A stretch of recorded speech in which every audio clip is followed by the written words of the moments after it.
Which part of cancer treatment is the most difficult அப்படின்ற கேள்வி patients கேட்பாங்க. டயக்னோசிஸ்க்கு அப்புறம் ட்ரீட்மெண்ட் பிளானிங் டிஸ்கஸ் பண்ணும்போது சர்ஜரி, கீமோதெரப்பி, ரேடியேஷன் 3மே இருக்குது. இந்த 3ல் எது டாக்டர் இல்லாத டிஃபிகல்ட்டுன்னு பேஷண்ட் கேட்பாங்க. இதுக்கு டைரக்ட் ஆன்சர் கிடையாதுங்க. This various from patient to patient. For example, ஒரு பேஷண்ட்டுக்கு இன்டெஸ்டைனில் ஆப்ரேட் பண்ணுறோம்.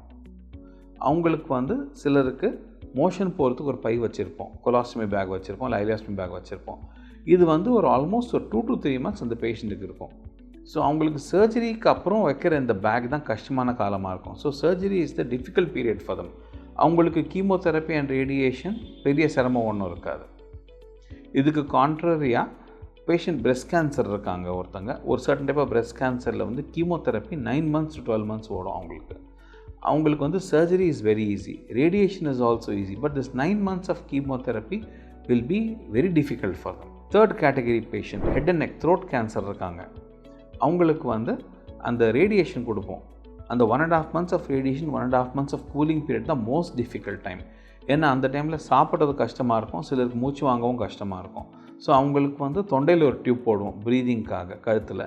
அதே போல் மூக்கு வழியாக ஃபீடிங்காக ஒரு டியூப் போடுவோம். ஸோ இந்த பேஷண்ட்ஸ்க்கு radiation is the most difficult time. So இந்த கேள்விக்கு டைரக்ட் ஆன்சர் கிடையாது. ஈஸியஸ்ட் வேஸ், உங்களுக்கு இருக்கிற அந்த பர்டிகுலர் டியூமருக்கு discuss with your doctor. How do we go about it? What are the ways of easing the difficulty in கேளுங்க. That's the best way to go about it.